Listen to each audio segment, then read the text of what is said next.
salmon live in the Great Lakes for several years, feeding. They then swim into rivers.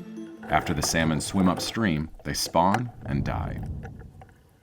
They wash up into log jams and on the banks, and they're utilized by various animals like raccoon and eagles.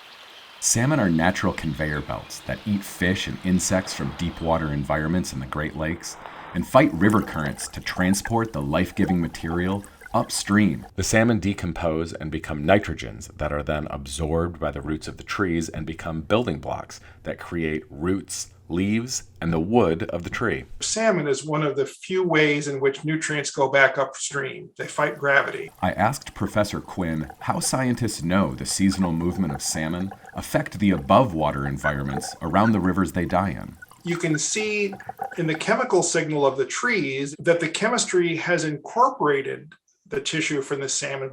Little tiny bits, molecular bits and pieces of them end up in trees that originally started in the depths of the Great Lakes. Trees, animals, microbial, and insect life thrive thanks to their proximity to this upstream yearly migration of fish. Phil says it's an elegant example that shows the interconnectedness of the environment. There are salmon in the trees along the rivers with salmon runs. Life is made of the same basic components, from the bottom of the Great Lakes to the trees in our forest to ourselves. I think it's good for people to sort of learn about these connections, because as we learn about them, we appreciate the many roles that fishes play in the lives of animals and in the forest. I think it gives people a greater understanding.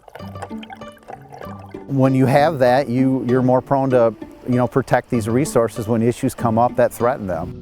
For 9 and 10 News, I'm Coulter Stewart.